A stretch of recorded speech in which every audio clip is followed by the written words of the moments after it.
Welcome everyone to a Delco Nerd Network podcast. Guys, my name is Anthony Ragucci, and here with a few friends from the Delaware County area, we get in a basement and we talk about a certain topic. Today's topic is going to be another UbiSoft Mirage ? Here to discuss, as always, the triple threat, Chris Trio. I'm doing it again, Gooch. Requiescat in pace. How are you? If I'm resting in peace, I'm dead. No, but again, you're not. You can rest in peace. Just you're resting peacefully. You're resting in peace. I will agree, though. Usually you would be dead if I was saying that. I'd rather be alive in this beautiful world. I'd rather be the one telling somebody to rest in peace. I'm trying to think of what the other characters say, but I was trying to think of like other something else I could say. I know like Bayek has his. Yeah, I mean even like Arno says Requiescat in pace at the end of well, no, he actually says it like in Italian at the end of the end of the game. You know what's funny? You have played these games a lot more than I have. Okay, well, yeah, I have actually. I played all of Assassin's Creed 1 through all the Ezio games at the beginning of pandemic because I was just like, you just play them quite regularly in general. Well, especially the later ones for sure, but it had been a while since I had played like Assassin's Creed 2 and like Brotherhood and all that, which was really interesting to do. But Gooch, please continue. I don't want to take away the steam no, it's okay. I was intro. taking a breath. We're probably going to the same place. Guys, welcome to a Delco Nerd Network podcast. Again, thank you for listening or watching. If you're new here, we appreciate your listening. Make sure you subscribe, follow on whatever podcast service you're listening on. Likes give us that always help too. Yeah. And maybe let us know what you think of Assassin's Creed Mirage, because that's what we will be delving into today. But first, before we go into that, we like to usually shoot the shit, talk about what we're playing, doing, watching, whatever. Some things aren't really, stringent into that category. True. Trio, would you like me to go first? Yeah, go for it, man. What have you been playing? What have you been watching? What have you been doing? Let's start with the do that's video game related. So I went to, with friend of the show, Chris Connor, shout out to him. I went to a New World, intimate Final Fantasy concert, which means instead of it being in a big orchestra, it's like 12 people. So like a 12-person orchestra is playing Final Fantasy music. It was in Philly a few weeks ago at the Irvine Auditorium, which is a part of University of Pennsylvania. It's like interesting. It's like a church. It used to be a church. Oh wow. That's like I guess like small venue. Sure. And yeah, it was we did that, and they played some Final Fantasy music. I love it. I haven't been to an orchestra in quite a while. I don't think I've ever been to a live concert experience like that. They had a Game of Thrones one that was coming through, when Game of Thrones was at its like height, like before the final season. That was really cool. They're intense. Yeah. Like that Game of Thrones one was like a lot of people. Like I think there was a Lord of the Rings one that rolled through recently. Yeah, too. The Man I think does it every year. They usually do like accompaniments to the movie and they play the soundtrack. That is cool. But we went to one of those. Very cool. Good to like get out and see an orchestra and absolutely do all that. Live music, always fun. Yeah. So what I've been playing, I've played A Plague Tale: Innocence. I am ready for Requiem just here in a few short weeks. Very good game. Very good game. It's on my list. How long is it? 12-ish hours, maybe give or take. I need to play that because the second one does look really good. Yeah, I really enjoyed it. I put that game off for a while, and I was like, I think I just finished Resident Evil and Stranger of Paradise stuff. I went back for some DLC for that, and I was like, what am I going to play? And I was thinking Ty the Tasmanian Tiger. That's a game from PS2 that has a remaster that I wanted to play. And I'm like, you know what? No. Plague Tale: Innocence, because then Requiem's like coming out. So sure, that's another game that won't be on my backlog that I'll play at launch. No, that's good. That's a good idea. That's one I hadn't even thought about, and that's on Game Pass. I might honestly give that again. I played it on PS5. Gotcha. And the platinum was pretty easy. Love it. I also started, speaking of PS2 classics, the original Sly Cooper and the Thievius Raccoonus. That's right, folks. I'm a PlayStation Premium member now. Woo! Well, no, hey man, I think it's worth it to pay for it for like a couple months and just play those out. And then, I don't know if we've talked about on the podcast. We sure have talked about it a lot on Discord, which you can join in our description of this podcast if you'd like to join in the fun. Yeah, obviously I critique that service pretty hard because I'm like, they just don't have the games I want. And then it's like I was saying, where's Sly? Where's Metal Gear Solid? You can buy those a la carte though, right? The Ratchets are in there though. Can you buy? No, you can't. You cannot. I know you can buy Jack a la carte for sure. Yes, because they have a PS4 port. Sure, okay, but there's other games but the other that games are stuck you on have the PS3. Interesting. So the streaming, I now understand why. Like, obviously, like, I knew everyone was like, this isn't the best way to play the games. I get it now. Of course, the games hitch. Well, like, especially even this if game, with a game that needs like an immediate reaction from you. It's funny. I tried Destroy All Humans 1 streaming just out of curiosity before the second one came out, and yeah, it definitely chugged a little bit. But like, it's not all the time. Nothing you can. It's really inconsistent. Sometimes it won't do it for an hour, and then it'll all of a sudden start like really chugging. him and Han, and then sometimes it'll do it twice an hour, and that's it. It's fine. I can deal with it. And the games don't look the best. Sure. And it's weird, like you have to sync your trophies. I'm like, why wouldn't this just be automatic? It seems like the game takes actually 20 seconds to start up, by the way. Sure. It's a strange service. I feels like it could be better. Yeah, you know? absolutely. Well, I mean, that's just one. I feel like that's why everyone, when Stadia was announced, was like, this isn't going anywhere. It's not the optimal way to play, and I don't know how it would ever be a super optimal way to play unless like I think it works for like games where you don't need that Twitch reaction time type of thing, but like you could never play like a first person shooter online on that like straight like the lag would just be too much. I don't even know if you can do online stuff. Yeah, I don't know if you can either, but because it does what kind of the 360 does is it emulates its menu, so like you can like open the PS3 menu, and that's how you sync your trophies, and you can go into your saves. You can't. Because it's not the Xbox 360 one like fully like it is on Xbox when you play backwards compatibility games.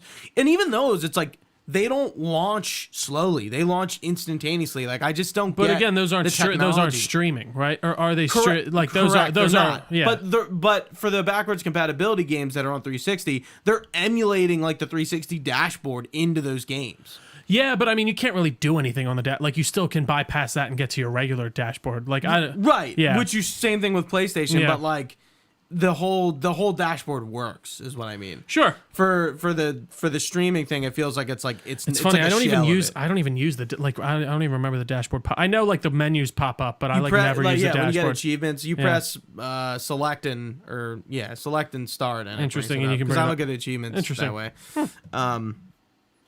I like it. Yeah, so that's Sly, and I'm playing Sly 2, so I'll be playing through all 4 of those games. I love it. Sly literally took me like 4 days. I was going to say, those are classics. Easy platinum, yeah, and they're, I'm not really sweating about those games. So they have trophies now, updated. Because it's a PS3 remaster. Oh, gotcha, that's right. Which isn't really that great of a remaster, by the way. Sure.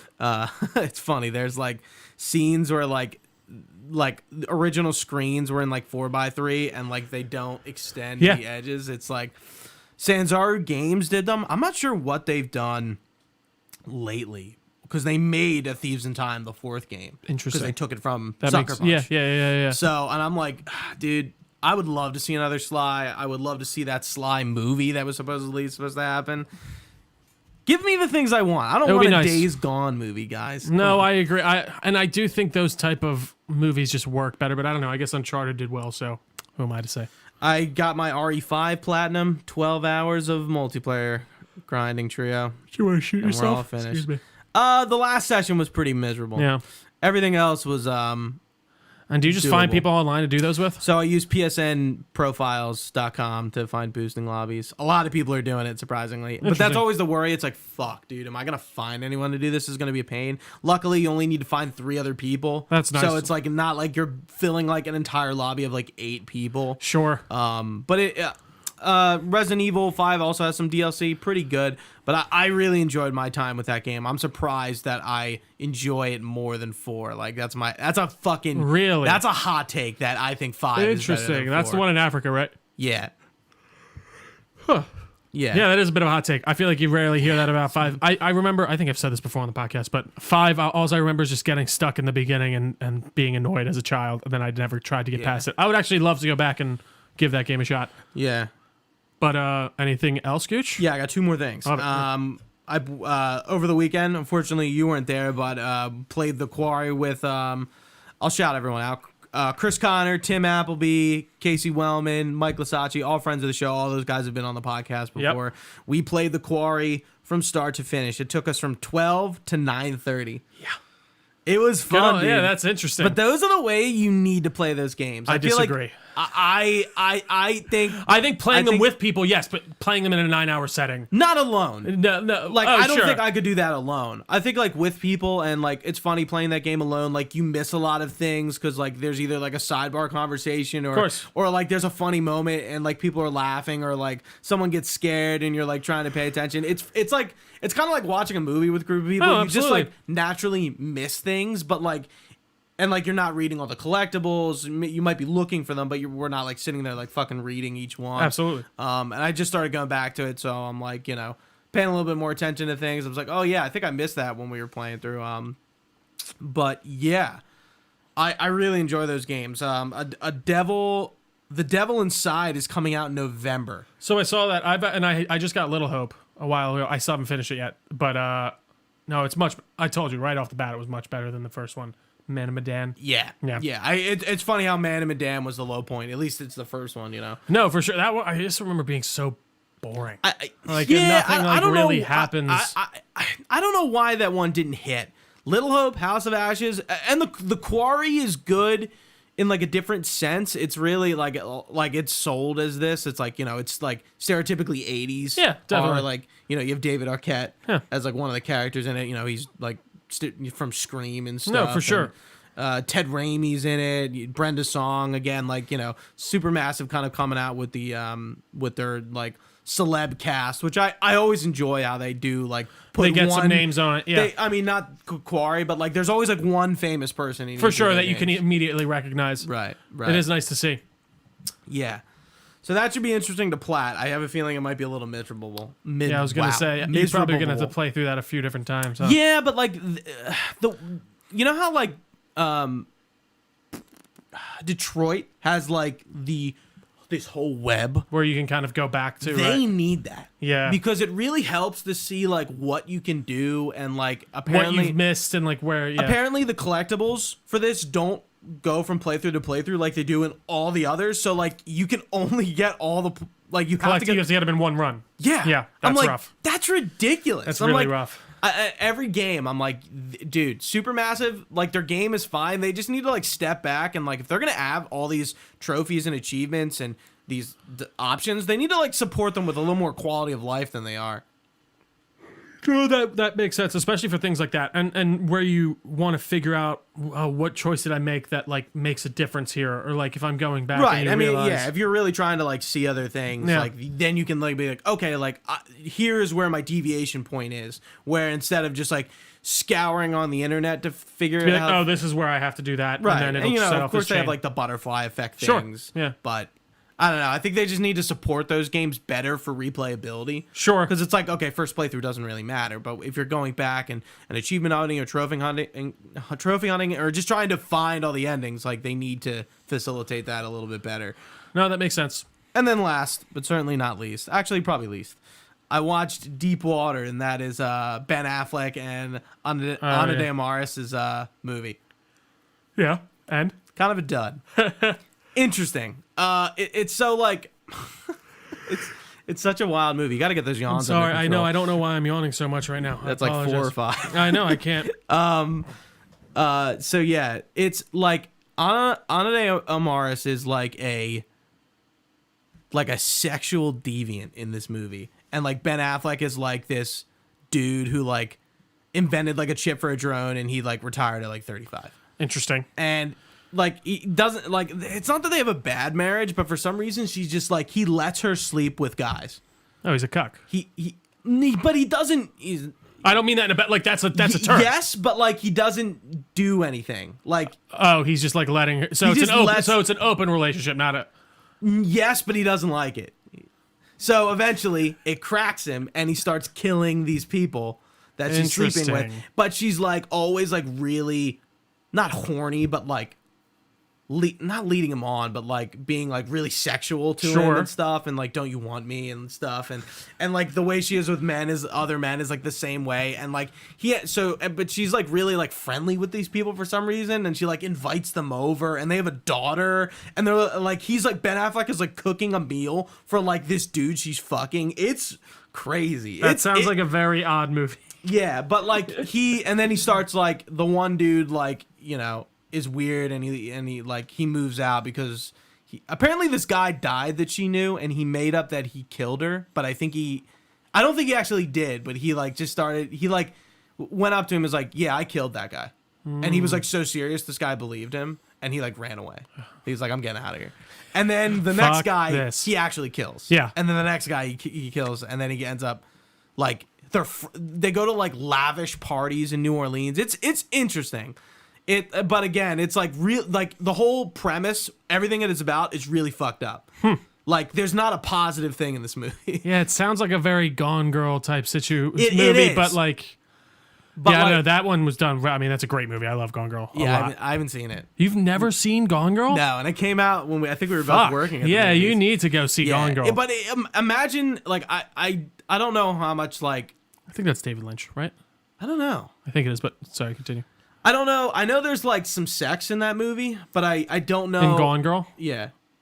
There's a lot. No, not a lot, but there's one scene that's you should just watch. I think I know what you're talking about, but yeah. So like, but they bang a lot, and then there's a lot of Ana de Armas banging other men.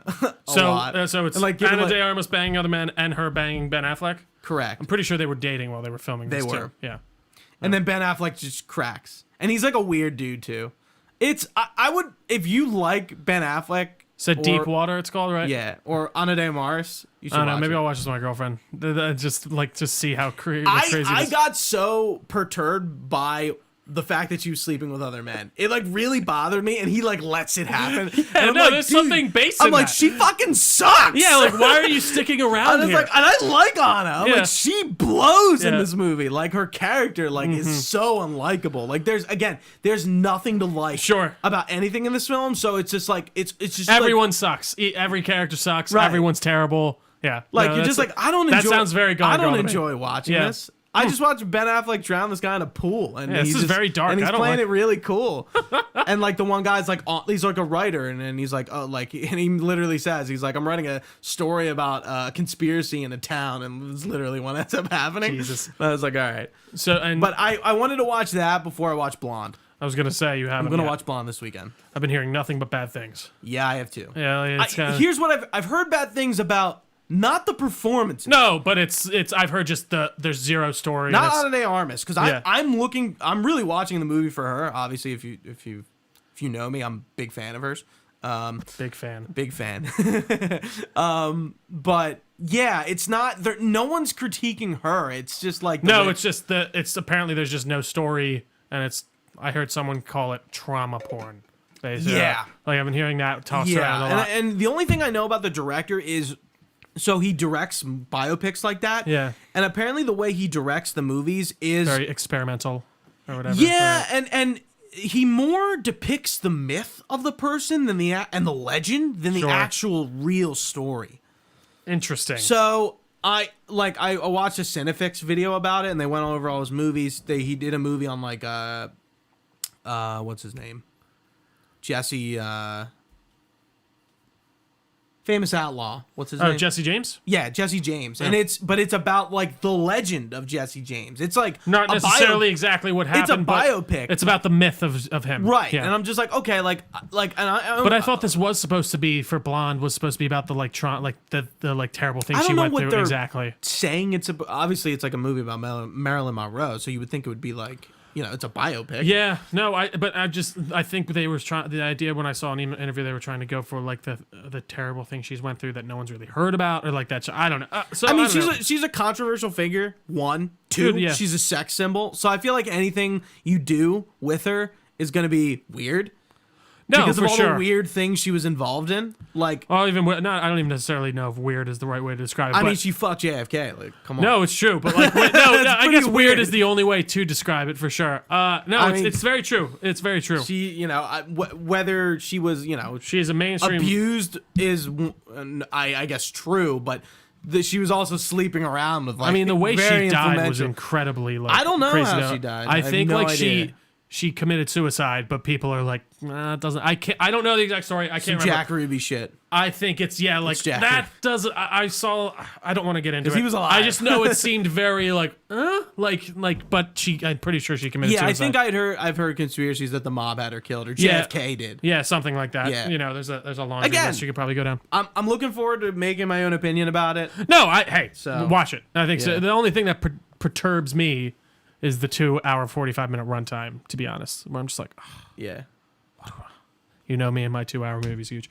But yeah, I have been not playing a ton, except I started. I played it a little bit before the full release came out, but I was like, you know what, I'm gonna wait and come back to it a little later, and that was Grounded. It just got its like full release, and it's a lot of fun. It's really interesting. It literally is your Honey I Shrunk the Kids, but it's survival in the backyard, and like, you're chopping down 3-leaf clovers and little pieces of grass to make certain things, and it's a lot of based on survival. And I don't think that there's really any fast travel systems, so you're just walking around the map, which is like your backyard. I do wish it had a bit more direction. There's not really like quest markers as far as I can see. Like, you just kind of have to figure it out, unless I'm missing something completely and have to turn that on. I also think the difficulty spike is a little crazy, because like, I'm just getting mauled by spiders and I just can't do anything about it. Like, I literally just have to avoid them. And also, spiders are fucking creepy, man. I gotta say, for being like these cartoonish. Do you have that arachnophobia thing? No, but it was just like I they know, look very real, and like you can turn them off. Yeah, you can. You can turn them literally into like these little blobs. But no, it actually, because no, I don't have. Well, I don't like spiders, but I'm not like, I can't look at them. But it was just like, I was out at night one time and you just hear like this terrible noise, and I turn around and it's this gigantic fucking wolf spider just eats me alive and I'm dead. But no, it's really cool and very interesting. It's got a lot of those obsidian, hallmarks and things like that. There's a lot of building and kind of farming and things that you can do if you'd like. You can kind of set up your own little community and things like that. But I really like it. If you have Game Pass, I would suggest giving it a shot. It's interesting and different. And like I said, you can see Obsidian's kind of fingerprints all over it. I've also been playing Doom Eternal again, the Old Gods DLC, because I never got around to it. A lot of fun. Really hard, actually. Much harder than I was expecting. I've heard those DLCs are kind of controversial. Really? Why? I don't know. Because they're not like, I don't know. They take the game in a weird direction story-wise. Well, so like you're fighting, you're looking for the ancient god. Oh, it's the ancient gods, not the old gods. It's like you. But don't spoil it for me here, Gucci. I haven't played it yet, That's so right. I don't know. I don't know. I know like you're. It gets really deep into the lore, though. No, it does. I mean, dude, Doom Eternal in general, I feel like got super deep. I mean, I know nothing about the original game. You go to I don't know either. But like it seems like they really kind of. No. I mean like Doom Eternal. Oh, sorry. Yeah. No, it's definitely lore heavy, and I think much more narrative heavy than like any Doom game has probably been before. I'm going to be getting to it soon because I wanted to knock out Wolfenstein before I hit Doom. Have you played you haven't played the newest one, like Doom? I played 2016. Okay, yes, yeah. No, I highly recommend it. Check me out. That game has. There you go. That game has such a good loop of just like using all your mechanics together to really make the game fun. Like, you run out of ammo, so you have your chainsaw, you have your flamethrower to get armor, you have... We reviewed that. Yeah, we did. With Phil. Yeah, with Phil. Yeah, I just like totally don't That was remember. one of our COVID reviews. That was that and Animal Crossing came out during COVID. Yeah, it's funny. That game came out and nobody really talked about it. Doom Eternal? Yeah. Well, I feel like it was right at the beginning of pandemic. Right, and then Animal Crossing came out. Yeah, and so I really kind of think... And I think it reviewed very well, obviously, and I think everyone who played it liked it. But like, nobody talked about it. I think there was just so much going on just in the world in general that it kind of just got passed over. I'll get my way to that game soon, for sure. I might have mentioned this on another podcast or before one of our podcasts before, but I finished the Foundation DLC for Control. Love that game. Yeah, you did. Play that game. I really can't give them enough credit. Actually, you probably brought it up on one of the reviews. I think so. I couldn't remember though if I did it like before we actually started recording or not. Yeah, but anywho, I'm having deja vu. You did say that. I think I did. But as I sit here. No, play that game. Control's so much fun. It plays so well, especially on the new gen consoles, like with the Ultimate Edition, I think it's called, or something like that. Yeah. Highly recommend it. The Alan Wake DLC is cool. Can't wait for Alan Wake. And you know what I downloaded Gotta play that. Yeah, same. I want to get the remaster really bad. I just downloaded this last night. I still haven't touched it yet. But Gears of War. I don't know why. The original? The original. I have an itch to replay. The Ultimate Edition? Yeah. Okay. I don't know why, like, because I'm just looking for something to fill the time. But, yeah. Okay. No, I've played all those. I know them pretty well, but I just saw it on Game Pass and I was like, I got a weird itch. They're all on there. So I downloaded it. I may dip my toes back into it. I may not. Get a little classic in there. And then Red Dead 2. I've been playing that a little. It's funny how who was bringing up about the uninstalling or installing back to 1.0? Tom. I was looking into that and just like what that exactly does. I don't think I'm gonna mess with my save files because I don't want to fuck with my stuff. Yeah. But no, it is interesting what that changed. I'm curious what he did. But he did on PlayStation. Yeah. So it might be a little different. You probably can transfer your saves out somewhere. I don't know exactly, but. God, still love that game. I've been dipping my toes back into the online. They're just recycling. I got on today. So what are they doing? They put out some new hardcore. They actually put out some like 1 or 2 new Telegram missions, and like the hard. Whoa, watch out! Whoa. And then they just recycled the Halloween Pass 2 again right now, which I don't get why they don't just like. It really and so doesn't. If you've already done it, you can redo it again. I guess I don't know. I haven't looked into it. I'm assuming if I bought it already, maybe I can't. Done.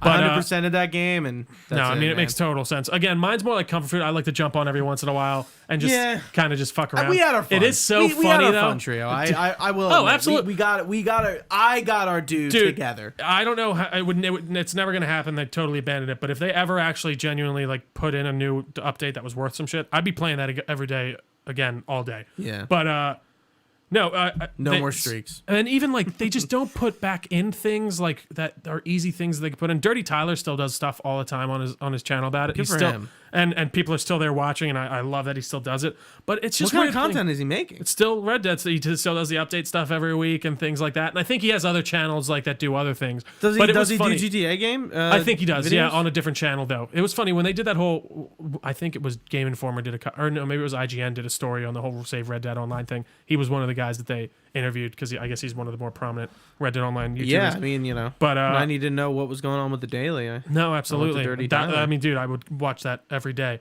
God, I miss those times so much. But Red Dead 2, yeah, that's really it for me right now, Gooch. But let's move on to what may be a mirage or may not be a mirage, and that is the Assassin's Creed Ubisoft showcase that happened about like September 10th, I think it was. So yeah, we're a little bit behind, but we thought we'd talk about it this month for our topic. So I'm just going to use the Game Informer write-up from Mr. Wesley LeBlanc. Thank you so much. It just didn't make any sense for me to copy and paste this over.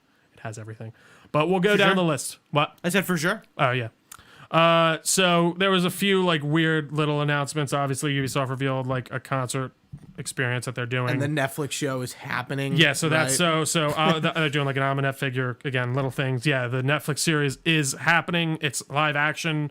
It will be a, quote, epic genre-bending live-action adaptation of the video game series. So they also apparently have a new mobile game in development for Netflix's gaming platform. Yeah. I got 2 things to say.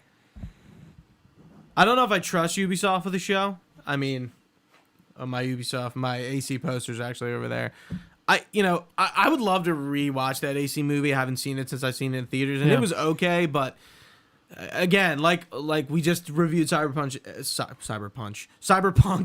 Edge Runners. I can't talk today. Yeah. And that was great. We got a video game adaptation anime that was great. We have a show from CD Projekt Red again with The Witcher. That's great. But then we have Halo. And then we have I'm trying to think of a bad, like Warcraft, like not really well received. And then we have Sonic, really well received. Yeah. And it's just like, but it's again, so hit or miss. Halo, that's not true.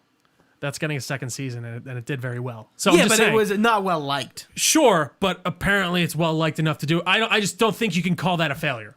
That's all I'll say. No, but whether or not I'd like to. And Ubisoft has had a few projects up in the air, like the Division movie with the Jake Gyllenhaal. And I thought there was what the fuck is this, man? I thought there was an animated Assassin's Creed show in the works for a while from the guy who did Castlevania and all that stuff. I'm pretty sure there was. I think that either got like I think Assassin's Creed would work better as an anime, and I think most video game adaptations do well in anime form or just animated form in general, because you can just do so much and you have a lot more leeway. Like when you get all the suits involved in a movie and all the money, they want to just simplify it and make it dumb. Assassin's Creed, I think it nailed a lot of things, but it's just boring. That's the thing I remember the most about the movie. So I just hope that they can translate that in the way that Sonic has done it. You know, take the points, take the finer points, take the story, take the narrative, what it's all about, and make that narrative into a TV show. Yeah. I don't need to see a first-person view of him running across a rooftop, or I need to see the exact thing. Like, work those in when they make sense. Yeah, like Halo does that, and it's just like, okay. Because that really reminded me of like maybe 0.5 Doom seconds. 2005 when it breaks into like him in the first-person mode. Yeah. You don't need that stuff. But I hope it's good. I am very iffy about it, but the we'll narrative, see. I mean, like, and what AC is about really, I think, helps do something cool. No, I think there's with the absolutely narrative, a conspiracy angle that you can go for. We'll see. Yeah, no, and it's about committing to what you want to do and deciding, listen, this is either going to be the past or the future. Because the past and future thing works in games, personally for me, because you have so much time to kind of sit in both. Whereas like in a movie or a show format, you could probably get away with it more. But a movie, to break that up and to have it narratively work is tough. But I hope they do it, and I hope the show is pretty good. Now, the game, on the other hand, I just don't really trust this Netflix gaming platform for this to be anything worth talking about. I agree. That's really all I have to say about it. I would have assumed it was that Assassin's Creed Jade one, but... which we'll no, get to. it's an unannounced one. No, I know, it's a different one. Yeah. And Assassin's Creed Valhalla is getting the last chapter, which is a free arc that they will give out to everyone, which I think is cool. That's nice. You know, give everyone a free... Has the other DLC not been free? Not all of them. There was the first DLC package, which came with the Siege of Paris and like everything else. And then there was another DLC that was released after the Odin one, which was not part of it. That was separate. You had to buy also. So they're just deciding to do the final thing. So they're just saying we're giving out this kind of... I guess it's not terrible. No, I think that's I think that's cool. Can't really knock them for that. No, and I will give them credit for just giving that out for free and kind of finishing off A4's story the way that they would like. Next up, we have Assassin's Creed Codename Jade. This will be Ubisoft's first open-world mobile Assassin's Creed game featuring all the, quote, iconic Assassin's Creed gameplay, but optimized for an experience with touch controls. Set in ancient China's player will be able to create and customize their own assassins for the first time in the franchise. That's not true. I mean, I guess create, but you could customize your assassins since like Unity. Engage in intense combat, discover the secrets and vastness of ancient China, and climb atop the Great Wall of China in Codename Jade, which is coming soon to mobile devices. We both can't talk today. I can't. Yeah, it's tough, especially when I'm reading. What is reading? But Gooch, I don't know. Jade. It looked somewhat quality for a mobile game, but I don't care. And that's the issue. It's a mobile game. So we all instantly go, just like everyone did with Diablo Immortals. You know, no, that's fair. And that's on them to change that perception. The primetime gamers are not interested in mobile. No, that's fair. But there are millions of people out there who are. I kind of clamor for a really good mobile game experience, but I just don't really think they exist. I played a few mobile games here and there.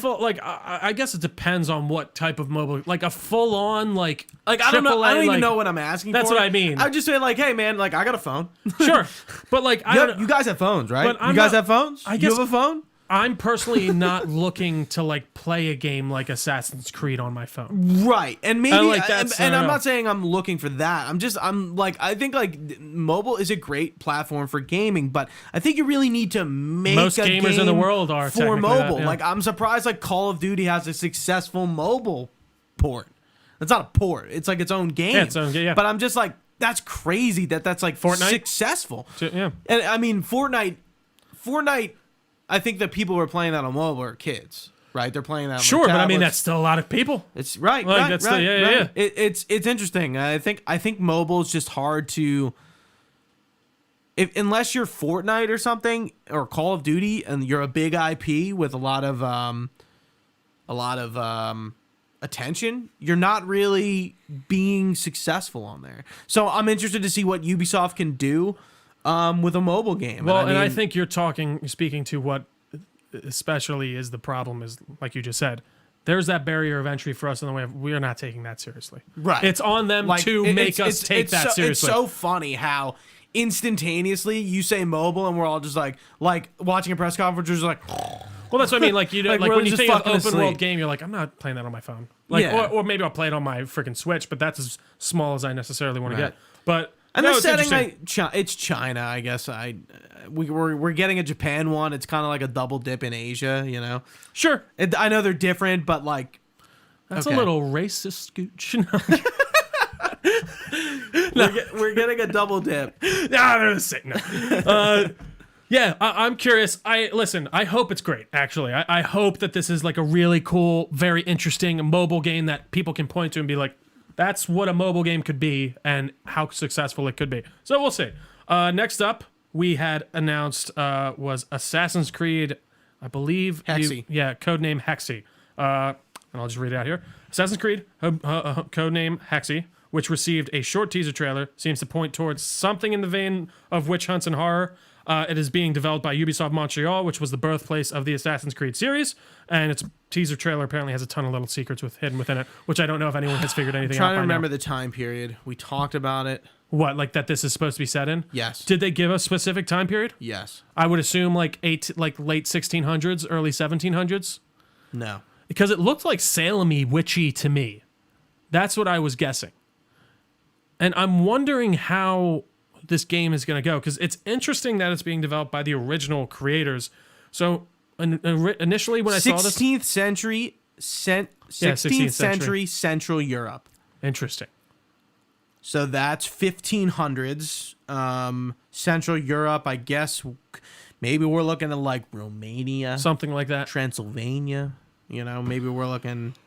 Do you think this is a full like Assassin's Creed AAA adventure game like they've been doing, or do you think this is more narrative based? Because I don't know why. That would make sense based on what Mirage is and what we'll talk about in a second. What Red is. Mm-hmm. I don't know. And again, like you just said, it's Montreal. It's it's the proper studio making the game. It's where it started. I could only imagine they would want to do something closer to what what AC1 was. I mean, that's what Mirage is trying to do. Because one of the big things I kind of noticed here, and it's like, when we were first getting the leaks for Mirage, and I think Sacred Symbols, they were the first one to break the name. Yeah, because I remember hearing it on there. Shout out to those guys. And I was hearing it, and I'm like, okay, we're getting back to form here. Hello, this is what I've been asking for. I've been asking for this for fucking years, and we're losing the RPG? No, we're doing both. And I'm like, okay, all right, that's interesting. So I'm not exactly sure. Like, can they do both? Can we do both? Can we have both trio? Can I have both? I think we can if they nail it. That's the problem. So we'll get on to that, I think, a little bit more when we get into these next ones. But no, I think they can. And I think what's going to make a major difference here is people voting with their wallets. Because we're going to have to see. I've been voting with my wallet. And hey, I'm curious how truly old-timey this next one is going to be. But we'll get into that momentarily. Next up, the announcement of Assassin's Creed Infinity came our way. So this basically... Here, I'll just read it right off. Ubisoft revealed that Codename Red and Codename Hexe, another Assassin's Creed game teased today, are coming to Assassin's Creed Infinity. Ubisoft revealed today that Infinity is not a game per se, but a portal for future Assassin's Creed games. It will be the quote-unquote hub that will unite the company's different experiences and its players in quote-unquote meaningful ways. So this seems very interesting to me. So I guess it's going to be almost like a Master Chief type hub? Where you I think that's a good way to where you can you fire it up. If you own the games, they're all on your things, and you just launch Assassin's Creed through whatever from that thing. So Assassin's Creed Infinity, like we seem to have known, is not a game. Right. Yeah, I remember when that was it leaked or that. That was announced, I think it was announced. Partially announced. Partially. It was like it was a very low key announcement, like as part of like I don't know something. Yeah. But I don't know. That doesn't necessarily read one way or another to me. I'm curious why they feel the need to do that. Because they have so many properties and titles, I think they just need to. They just want a central hub where you can go to. Because this is Assassin's Creed. I mean, like, look at like how like UbiPlay has been connected to all these things, and how much UbiPlay has like changed over the years. Yeah. It kind of makes sense that Ubisoft wants to do this because I think they just have so many of these games, and I think they want a way to be like, okay, like especially on like PC, like I'm imagining like you like jump into the AC Infinity launcher and like you can just launch up any AC game. Yeah. Maybe it then connects to Steam and to Epic, and then it knows okay, like you have Assassin's Creed 1 on Steam and Assassin's Creed Valhalla on Epic Games Store, and you can see all your achievements, you can look at your screenshots, maybe there's some like unique features that this platform is offering. I think it makes sense, but the question is like, what's that gonna do? Yeah, I don't know. And that's the thing, like, am I gonna need that to launch these things? Like, or am Probably I just not. Yeah. And maybe just like they have it I think Battlefield does something similar like that, where like in every game you can look at like all the other Battlefield games and like launch them from there. Yeah. But again, it's not really something they're like outwardly talking about. It was like really low key. I forget what it was called, but it was implemented with like Battlefield 4 and Battlefield 1 and I assume 5 and the latest one, 2042 or whatever. I could see this being very helpful if they wanted to bring back like, I don't know, a multiplayer component too of some kind, which is it. I know they did mention about thinking about it again, which I thought Assassin's Creed multiplayer back in the day was some of the coolest, most different it was really multiplayers out there. And I would love to see them bring that back in some facet or form. And I think Infinity, I should say, would be a great kind of platform where you could do that from.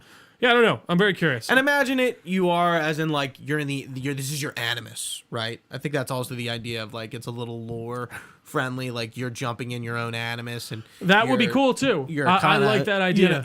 Jumping into these different worlds. So if they're launching these games, they can be like, oh yeah, this like imagine them putting out like an hour to like experience with like a new character, and you just launch it from Infinity. It's not something you can buy, and I but do it's like like a that free idea thing. of like a 4 hour. Yeah, that's I'm not true. really sure like what that means Entails, or like what that do. even is for, but like I guess that's what they're kind of going for. Again, I think it's like they got to prove that whatever this platform is, it is worth the investment and worth the time. worthy investment. Yeah. So we'll see. I think they have a lot to prove with. I agree, or just like that. And explain too. Just be like, all right, so why do I need this? Right. It's not just a launcher. It's something more. It has to be. That makes sense.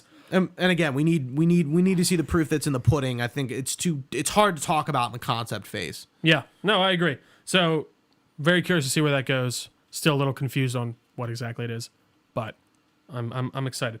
Next up, we had the announcement of Assassin's Creed Codename Red, which we talked about earlier.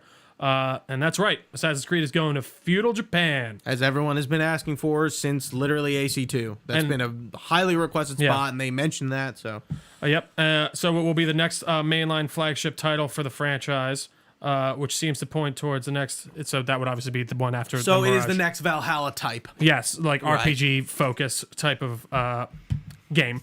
Not much else is real about the game. We know the launch. Ubisoft say it will launch within the platform Assassin's Creed Infinity. It is also being developed by Ubisoft Quebec, the studio behind Assassin's Creed Odyssey. I liked Odyssey a lot. I think that doesn't get away. While there isn't any necessarily Assassin's Creed or Templars by Assassins or Templars by name in that game. I mean, I doubt there will be. It's still very much. Why? When's feudal Japan? 12. Why wouldn't there be? Well, there'll be hidden one. See that. So that's the other thing. I'm curious when they're gonna make the name jump. I think Mirage. Actually, well, no, I could be wrong. Let me Google. Yeah, Google feudal Japan, because no, I don't see why they wouldn't be, because the hidden ones are a thing past. When is Assassin's Creed Origins set? 100. Same feudalism in Japan is probably 70 years. Sorry, AC1 is 1100s. Which That's what I thought. Feudal Japan is 1185 to 1603. That's what I thought. Okay. We got a lot of time here. No, absolutely. To cover. So they could put it really anywhere within that kind of gap. Right. So they have a lot of time to play with, like literally. I think the island of Japan could be a very cool setting. I stay away from Tsushima. Absolutely. It is so funny. We're going to Tsushima. It is so funny how that would be fucking insane. How what? We didn't really have this. I feel like this time period kind of was explored. Like there was really nothing in it, and then it just all of a sudden everything was in it. It was like Sekiro, fucking. Why can't I? There's Ghost, obviously, and I feel like there's even 2 or 3 more. Neo, like a lot of kind of similar vein to that. So it does feel a little sad to me that it's coming this late. They came at a very bad time, and I think they have especially a lot with a game like Ghost of Tsushima. Well, that's true, but also you got to remember this won't be coming out now for another 4 years. So true. You got We're some a long ways We're off. a long ways away. So I think they have Ghost a lot of time to 3 breathe. will already be out. Absolutely, I think that has a lot of time to breathe, and I think it can be something really cool. But I think they have something to really prove with and that. they're going on this like shinobi angle, which is interesting. Great. Like Ghost of Tsushima kind of like rivals. Maybe not. Sorry, rivals isn't the right word, but like treads in the path of samurai. Absolutely. And I wouldn't say shinobi, but like assassin. Stealth. Yeah, absolutely. Yeah, right, and I would say you that. kind of do both, but more so samurai For sure. So like I like delving fully into the shinobi ninja path. I think is more interesting to me. I agree. Like I don't want to be a samurai. No. And this goes back to my, I think, critiques with Valhalla, and Odyssey.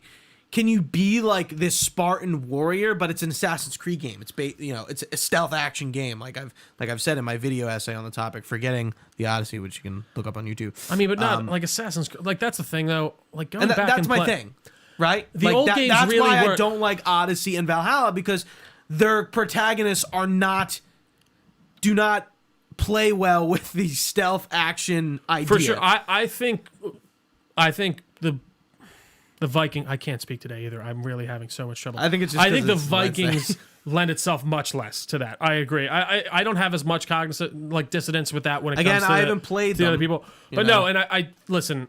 I think Valhalla is a great game. I don't think it's a great Assassin's Creed game. I think there are some really cool First Civilization stuff going on in its storylines, and I think it does contribute to it well. But I do want a game where I'm playing as an assassin, a full-on assassin who's part of the Order. I don't even think you ever really become an assassin in Valhalla. And that's like shitty. Yeah, like what are we I doing? don't like that. I don't either. That's the thing. That's why with Odyssey, I was at least fine with it, because you're for all intents and purposes, you are an assassin in that game. You are fighting for the ideals of an assassin. You are fighting for free will and to stop this group of people who are the cult of whatever, but they are the Templars. You're still fighting for that ideal, and you are still somewhat in Valhalla for sure, but it works a lot less for me. And I think a shinobi assassin is a great idea, and I think that they could knock it out of the park, and I hope they do, and I know everyone's been asking for it for a while. I have been one of those people, but I still want an Aztec Assassin's Creed. Please give it to me. I think that would be something that's so different and interesting and cool that we haven't seen in a time period that no one ever talks about, and I feel like is vastly underserved, especially within video games. I mean, I can't think of one single game that was set in like Aztec, like ancient Aztec times or anything like that. Teotihuacan, all that stuff. It could be really cool. But I'm hoping for the best on Assassin's Creed Red. Anything else from you, Gooch? The only thing I really want to say. It's so far out too. So this game kind of goes to my crux of like what I just don't want from Assassin's Creed, like the RPG stuff. Because I'm like, we have to get kind of far away from Ghost of Tsushima. Like we need to disassociate ourselves. We can't, like, they need to really watch what they're going to do, because they could make a really similar game. And if everyone's saying this is like Ghost of Tsushima, I think that's an issue. Sure. And I mean, we do that with Dark Souls with every fucking Souls-like game that comes out. And maybe a little bit, but again, we're 4 years at, like, I think that's such a thing that I'm not even concerned about at this point, that I'm like, I think I could be. Because, like, I mean, as of right now, I'm not getting this game. I haven't gotten Valhalla and I haven't gotten Odyssey, but, the fact that Mirage is opening me back up to the series in a way makes me possibly I'm definitely not going back to Odyssey and Valhalla before Mirage. Sure. I'm not going to subject myself to try to trudge through that game on a time limit. Well, yeah. If I'm going to go through that game, it's just going to be... I also do want to speak to this thing. Pressures. Assassin's Creed games weren't stealth games for most of them. Assassin's Creed 3 isn't a stealth game. Assassin's Creed they tried. They barely tried. I mean, playing them again I think they tried just as much as the new ones do. Flat out. I really do. I think that there's a little bit more. I think the most stealth oriented one is Unity. Oh no, I'm sorry. Syndicate. Because that whole game is set up for stealth. You have a stealth button, you have a crouch button. You really are blending in the crowds. That was probably the most proper stealth game out of Assassin's Creed in a while. And people didn't buy it. See, that's I know. So the sad part is for people here is I think it's going to come down to what people are going to do with their wallets. If people buy Mirage, which we can get to now, and really support this more classic style Assassin's Creed game, Ubisoft will follow. But the reason that they've made these RPG likes is people like them a lot and they sell very well. And that's the crux of my issue with Ubisoft. Let me explain. We have a few, so we have the AEC fan base and we have a divide between them. We have someone like me, a veteran fan who's played since the beginning and likes the more non-RPG approach at it, right? And then we have number 2, the group who has been playing since Origins, who jumped on the train because it was new and different and exciting. Right. And they didn't like the present day stuff. They thought that was weird. They were doing less of that. They were appealing to this audience that hadn't really been a hardcore fan, and they made them fans. But they like everything that one doesn't. And group 2 is making them the most money. So they catered the games toward group 2. Look at Odyssey, look at Valhalla. They made more hardcore RPGs out of Assassin's Creed when Origins is just getting, just dipping its toes, and Odyssey and Valhalla really opens up. We have some of the biggest open worlds probably in gaming, period, and everyone complains about how big they are. That's one of the number one things I hear about Odyssey and Valhalla is these games are too big. That's a fucking issue. Not for people who can only buy one game a year. I don't think that's as big of an issue. But why do we keep talking about it is? Because every time... Well, but I know... So this is the dichotomy. Everyone off the cup. You're right. Damn, that game was big. I don't think I saw all of Odyssey's map. But... That's crazy. I still haven't seen all of Elden Ring's map. I think... that's a big game too. No, I think there's the dissonance of people are talking a big talk, but these games sell well. And people like what they're doing. And I get for people who can buy this game, who maybe the plebs, I like to call them, of course you're not plebs, they're buying 2 to 3 games a year. I got Assassin's Creed. This thing is the everlasting gobstopper. I can play this shit all year. I love it. I really want to meet those people that are only buying 1 game a year. 1 or 2 games. I mean, it's kids. Certain kids can only get all right, I'm getting 3 games for Christmas. That's it. I can't buy anything else. I can't. I mean, sure, is that not everyone? Can't really No, we're adult. We can we're gonna get 2 games when we want. So I do think that's a big part of it. We need to vote with our wallets here. But let's move on to the final announcement of the day, which was Assassin's Creed Mirage. The game was officially revealed following extensive leaks. Ubisoft had a lot more to share about it during the during the showcase, not the briefcase. Basim Ibn Ishaq, the Master Assassin from Assassin's Creed Valhalla, is taking the lead in the role this time, but he'll be much younger. The game follows his journey from a thief on the luscious and diverse streets of Golden Age Baghdad in 861 to an apprentice in the Hidden Ones to a master assassin. It also represents a return to the series' roots with heavy inspiration from the first Assassin's Creed game that started it all. And you can go find more details about it at their website, of course. So yeah, I really will give them credit right off the bat with the cinematic. it really Yes. it brought me back to that kind of first thing, that AC1, that AC2, AC3, Brotherhood, AC3 Revelations, all those ones really sets the tone for what you're going for. You even get a little fucking Ezio kind of tilt to the head. It's really good, and I think this idea of Basim kind of going from a thief to an assassin is really cool. I like that we're going to get another assassin stronghold, it seems. What's her name is playing the master assassin? Yes, we all know who she is. We all know who she is, but we don't know her by name. It's really cool to see. Yeah, Gooch. I mean, I'm excited. I'm trepidatious. I'm really curious to see how much they are genuinely committing to this old style and how much is kind of just like, yeah, we're doing it, but it's still pretty heavily RPG inspired. But from what everything they're saying is they really want this to feel like the old games. Her name is tough to even pronounce. I don't want to. I mean, I could barely talk or say Basim's. So. Damn, I honestly you know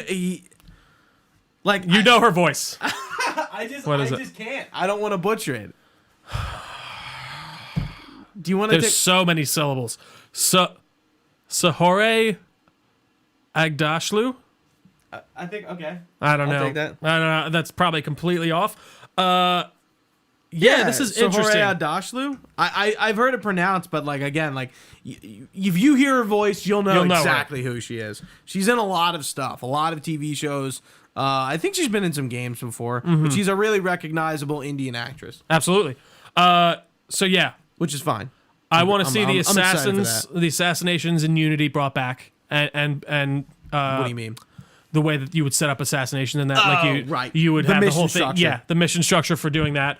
I definitely want them to heavily kind of focus on the stealth. Really, I feel like stealth games are just non-existent anymore. Yeah, there's not a lot of them. And that makes me very sad. And I think that kind of speaks to why this series has gone the way it's gone too in general.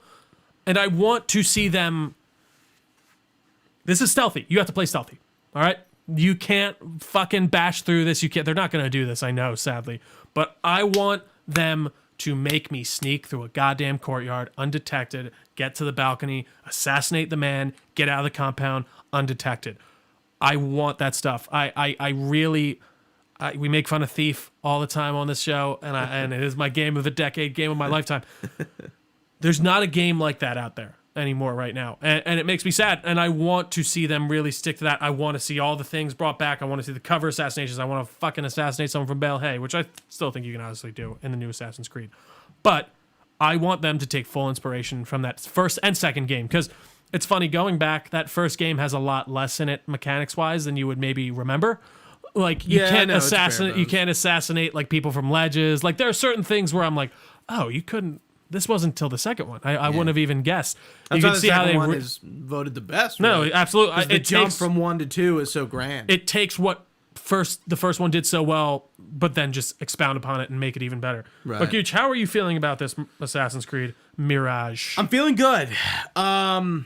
Yeah, I think I'm gonna get this game.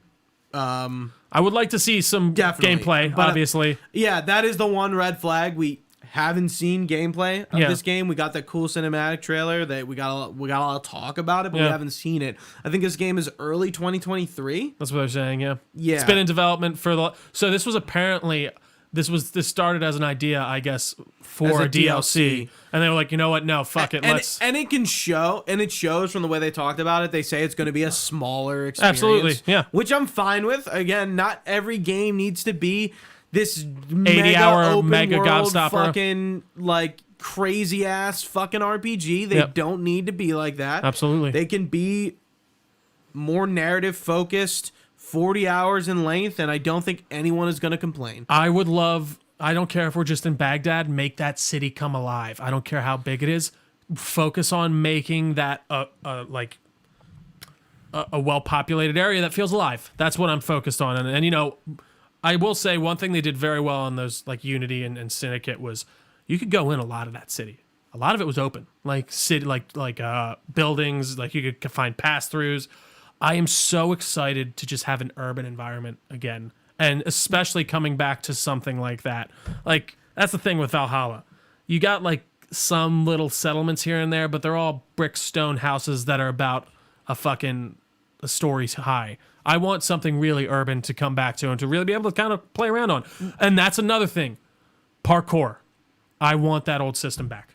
I want the Assassin's Creed Syndicate and Unity parkour up and down. You have so much control in that game over where you're going. You still run into the same Assassin's Creed issues where you're jumping off the wrong way and you're dying and you're jumping off the 2-foot or the 2-story high tower instead of trying to jump onto the ledge or whatever.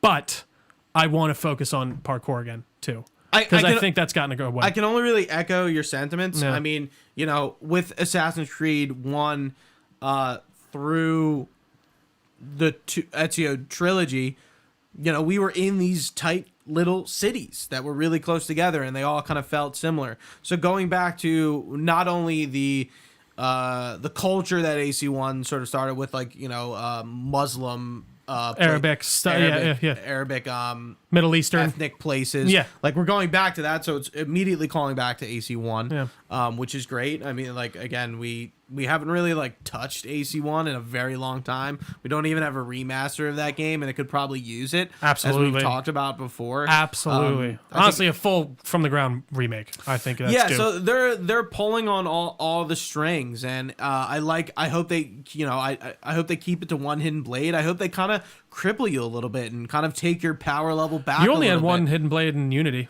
but you just could dual assassinate. Like, again, exactly. Nothing stops you could dual assassinate, but like you don't have to. I kind of hope they restrict you so you do play a little bit more stealthy. You can't just be this powerhouse killing machine and just start ripping people apart you're if you get caught, you're dead.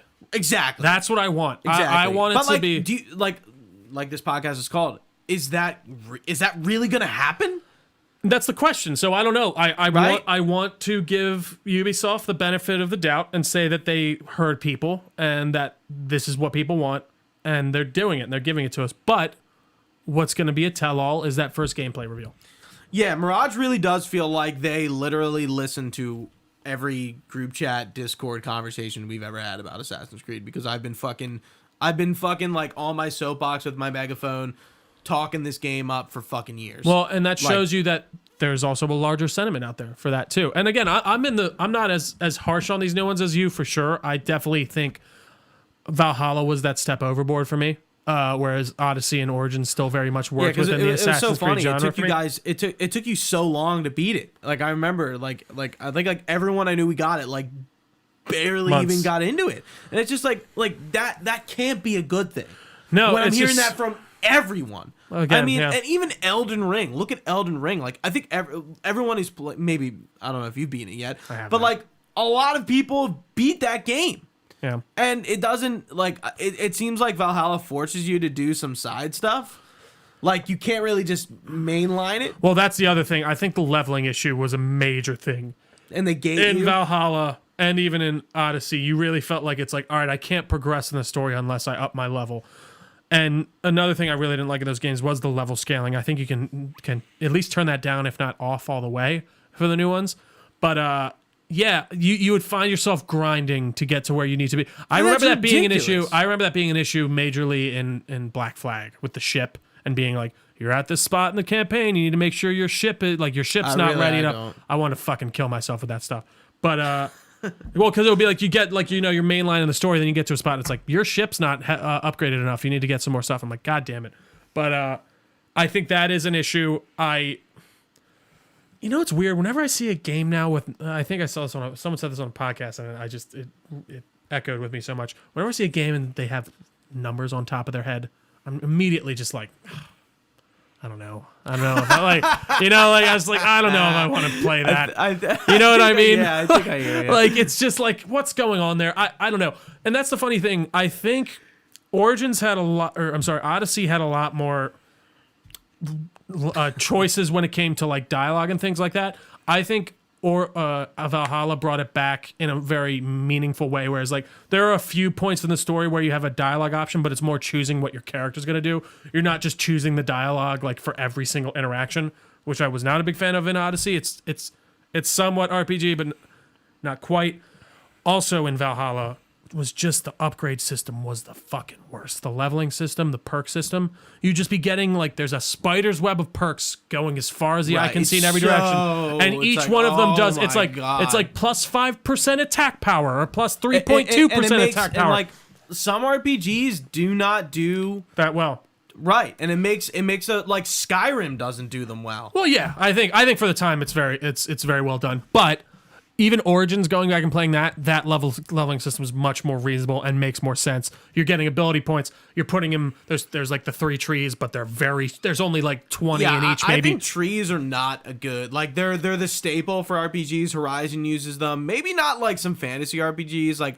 Even Dragon Age has trees, but they're always really manageable in those that's games. The thing. I think there's a way to do it correctly. And then in these like hybrid RPG open world games, they're always a fucking like, holy shit, there's a lot here. And that's the Where other do I thing. even fucking start? It's making me feel like, all right, you just gave me these thousands of spider webs just to give me 100 levels to have to get through to get to the end of the game. I don't like that.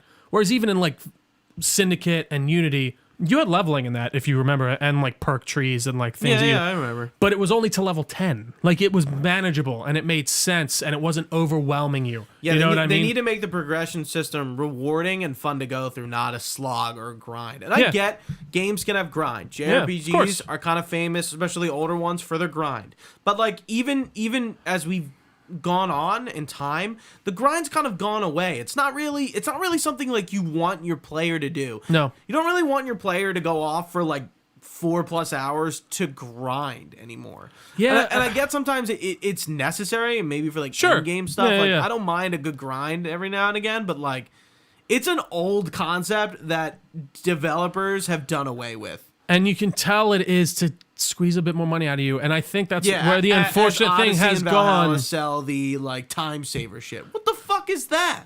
Why are you selling me this in a single player game? Yeah, like shut the fuck up. Yeah. No, really. I agree. And like it's crazy. Like it's one thing to me if it didn't feel like the base game wasn't slowing you down on purpose. Like, I don't know. If someone wants to pay $5 to progress through the game quicker, I don't really care. But if I'm noticing that I'm noticeably going slower than them and I'm having issues leveling up, and I think that was more of an issue in Valhalla or in Odyssey, that's a problem. That's a major issue. And it sucks because I think Odyssey or Origins was that spice the series needed because something had to happen. Something had to give back in the day. Yeah, we knew it. We all knew it. We knew something had to change. They knew it. And I think Origins was that balance, that perfect balance of the RPG stuff with the classic style things. And I go back to that game all the time now, and it's still one of my favorites of the franchise. But I feel like over these last two, they've stepped out too much. And I would like to see them rein it back in. And I'm hoping Mirage shows them that they can rein that back in a little bit more when it comes to Codename Red and things like that. Yeah, I'm curious, like how I'm even going to take it. I've been out for 2 games. It's going to, I haven't played since Origins. I'm curious if what I'm going, like if I'm going to have like a different experience from you going into Mirage. And maybe if Mirage kind of like lights that fire underneath my ass, maybe that will be the nail in the coffin. No, the drive to go back and finally play Odyssey and play it on my own speed and my own terms and have all the DLC at launch. So I'm kind of like having this like complete experience. Yeah. But yeah, it's still intimidating how I feel like it's gonna be like a 200-hour RPG, and it's like. It's not really what I want. Well, especially for you, who feels a need to complete it. Yeah, also. exactly. Like that's it's not just like I can't just be like, yeah, I'm gonna go mainline this. Yeah, you're not gonna just go play. I can't do that. It's an investment. Yeah, I mean, so there's only one city in Mirage, right? Yeah, it's just gonna be Baghdad. There's no kingdom or anything. There's no. It doesn't seem that way. No, it seems like it's only gonna. Who knows? They might have like other little locations, but as of right now, I'm pretty confident it's only Baghdad. It seems like so digestible. Absolutely. Well, I mean, think back to a nice steak. Think back to Brotherhood. Nice mashed potato. Brotherhood was only Rome. Nice asparagus. Yeah. A nice little taut meal. Yeah. Really fills you up, but. You're not over full and you're not ready. You're not sitting there like, no more. You don't have to undo the belt and the button. Yeah. It's not like Thanksgiving. Where you're not dying for 2 hours on the couch. Yeah. Absolutely. So I'm hopeful, yet reserved for Mirage, personally. It could be a Mirage. We are going to have to wait and see. for the gameplay reveal, which I'm hoping, I would assume will come within the next couple months, or maybe at Game Awards. Yeah, that could be a good place. I think that's a chance. So but I'm hopeful, but I've been burnt before. Sure. You know, I there's still a sour taste in my mouth. And honestly, like I've noticed it. I don't play any Ubisoft titles anymore. Almost none. Sure.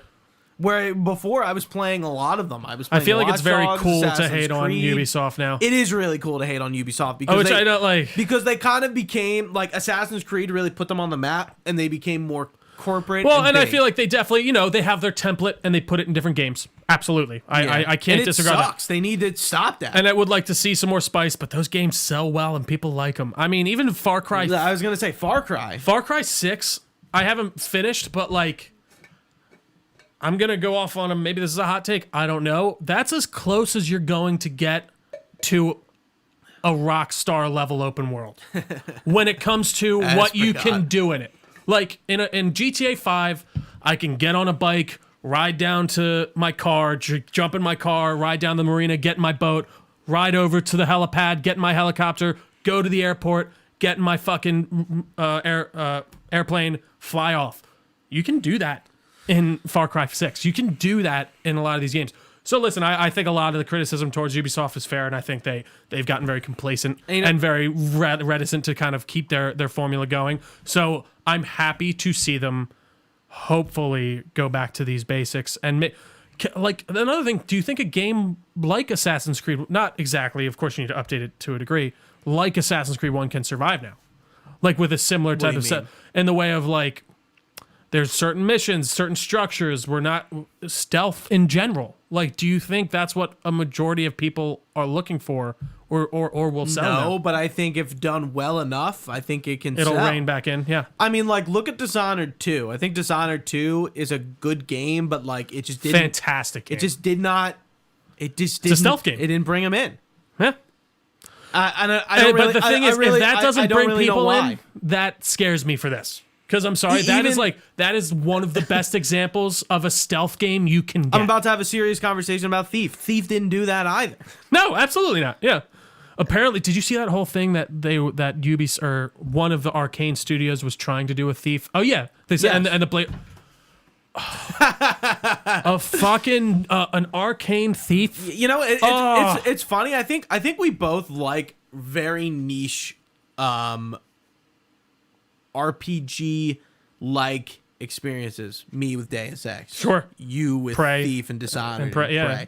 Those are the games I think a lot of people cling to, but for some reason they just don't have this mass appeal that a company like Square or a company like Ubisoft or a company like Bethesda wants to see. But a lot of people fucking love Prey, and a lot of people fucking love the people Deus who Ex. They swear by him. Yeah, right. Like, and I like.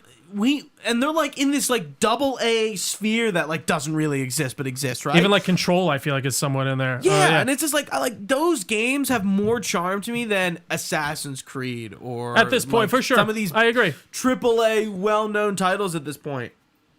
I think I don't think Ubisoft can make a game like that. An Arcane Blade Runner game, Gooch. I know. Oh my god. I know. What would that have even looked like? Dude, I couldn't even know. Like imagine like a Prey level detailed world, but in Blade Runner or even within. So sad. I'm sorry, I cut you off. It's okay. Yeah, it's just a tear, as they say. Hopefully it's not a mirage. Hopefully it's not a mirage. Like hoping for the best. It really feels like it is though. Well, that's the thing. I feel like I'm in the desert and I see the oasis, and you're walking towards it and you're waiting for it to disappear. Right. Yeah. Like that's what I feel like is gonna happen. That's why we named this. And listen, that's podcast. understandable. Like I feel like the more and this happens with every Assassin's Creed. I'm like, okay, my interest is peaked, and the closer we get, the more I'm like, I don't want this. I don't want this dried up desert well. Like I don't want this. And like that's how it was with definitely with Odyssey, not so much as Valhalla because I already made up my mind at that point. But now Mirage is coming out at a time period that Assassin's Creed has never come out during. Assassin's Creed is always Q3. I mean, not really Q4, but like that September to like November gap. It has always come out then. I Absolutely. will bet my life on that as Trio's Googling it, I think. No, I'm just looking at. Did they give a? So they just gave a year. So it's just 2023. They didn't give like a. I hope it. For its sake, for the sake of just not annualizing everything, I hope it comes out in the summer. I would love that because it would just be such a change of pace. I think it would make everyone look. It would make me look at Assassin's Creed in different. Like, oh, it's coming out during the summer. That's really interesting. It does it's suck not that just it's coming out on cross-gen though. I'm sorry, but yeah, and it is $70. That's also something. Skull and Bones got delayed a few days ago, but we know Skull and Bones was going to start the $70 thing. I don't know what the new game is that's starting the $70 thing, but this will be a $70 title. I have a hot take, Gooch. Cross-gen games should all, no matter what console you're buying them on, $70. I don't know, like what. Wait, what? Even if you're buying that game on last gen, why is it not worth? What makes it worth $70 buying Assassin's Creed games Mirage? It's how much they cost now. No. I agree. I think all games should have been $70 a long time ago. Yeah, you're right. That's not my point. I'm saying you buy the PS4 version of Assassin's Creed Mirage, it's going to be $60, right? I assume. Or do you think that is also going to be $70? Right? Yeah. Yeah, no. But part of me thinks is logic. I'm like, shouldn't that, what makes that game so, obviously it runs better, but what features make that game so categorically different that you feel that it's worth $10 more? Because you're playing it on an next-gen console. But I bought the console already. I already paid for the console. So that's the other thing. It just doesn't. Again, I think all games should have probably been $70 a long time. They know they can get the $10 out of you. No, I know, but I'm saying, especially Sony. I'm saying the old gen version should be $10, the same price. That's in a weird way. It doesn't make any sense to me that I'm paying. I get it like that. I'm just not willing to debate it. No, I know, and I guess I'm not necessarily. And I'm not that you're asking me to debate you. I'm just kind of more accepting of it. No, yeah. I don't know. It's just interesting to me. It is the pricing convention has gotten very weird. We know plenty of people who fight tooth and nail with the $70. It's just it's just $10 extra. Just get over it. The price of video games has been $60 since I was 10. Yeah, since I was 12. Since that generation. The fact that has not gone up at all the price of a movie ticket since then has gone up an insane amount. It's a good parallel. I mean, that was probably it was probably $5 for a movie ticket. I expected games to go up when we hit the one PS4 gen. Yeah.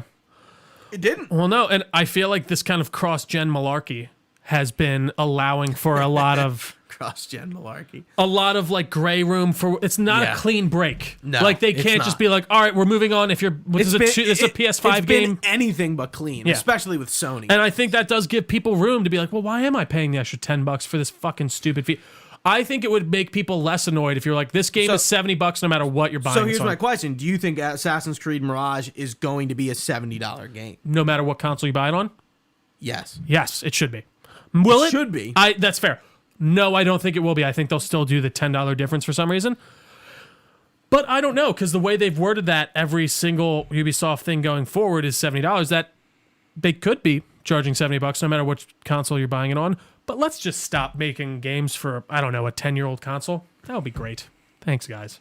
Anyways, Gooch, was there anything else on Assassin's Creed Mirage or the Ubisoft Forward, anything you would like to talk about before we wrap this up? I hope when we sit down to inevitably review this game, I hope it surprises me. I really hope it comes out of left field and does a lot of cool new things. And itches that scratch you've been itching for? Not itches the scratch that's been itching me, but fills the hole that was once there that is now not. Sure. Not like there's a hole. I filled it with other things. One thing I thought was very... I'm always accepting of what that series meant a lot to me back in the day, and I think that's why I'm so passionate about the direction, and I don't like it because I fucking loved Assassin's Creed back in the day. It's absolutely one of my formational games. Come on. Absolutely. I got fucking Ezio, Connor, and Altair up on my shelf with the AC Brotherhood fucking Jack in the Box. Yeah, the Harlequin Jack in the Box. I got the AC3 collector's edition flag over there. I've been a fan, guys. And I just want you to recognize us again. I know there's a lot of new fans who made you guys a lot of money, but understand where you've come from and what you can do for the stealth action genre. like Trio said, there's clearly a void. There is a fucking gaping hole. And it's Assassin's Creed, for fuck's sake. Assassins are pretty stealthy. And maybe as far you as can even scale back these open world games. Maybe you can have your cake and eat it too. I think but they maybe can. I can have my cake and eat it too, right? Ubisoft. And that's what I'm hoping that's what I'm hoping Mirage does. It shows them we can bring back more of this kind of old style thought process and still get everyone in. Because if this sells gangbusters like the other ones, that's good. And I hope it actually does follow the formula we were hoping for. I'm still a little surprised that there are still called hidden ones. I didn't even think about that in Valhalla. When do they make the change? I don't know. When does Assassin's Creed 1 take place? You said 1100 something? 1100, like 20s, 30s, 40s, So around then. it must take place soon then. Phasm's like 80 years before Altair. And there's still hidden ones. Yeah. So I mean, I imagine this game will culminate with the Assassin's Order. when does Valhalla take place? Assassin's It's like 900s, right? 800, 900s? Creed I think you're right. No, well, I think it's actually 1100. No. Oh, okay, it is 855 CE. Yeah, that's right. And then when's this one taking place again? So maybe it's 1000s. Not 1000. Interesting. Yeah, I get the 1000s. It is funny how Yeah, I guess that would be 1000, right?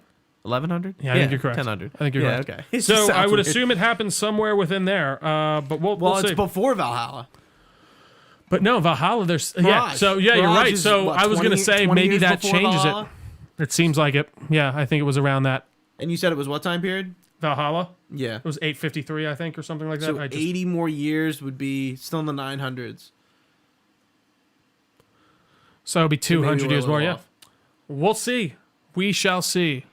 But Gooch, I think that wraps us up for the day. Off. I don't know why I said sing, but Sing us off. I will sing us off. Guys, thank you so much for watching with us live on twitch.tv/Delco Network. If you've been with us, we very much appreciate it. You can find this podcast anywhere podcasts are found. Just search Delco Nerd Network. We're on all your favorite social media pages as well.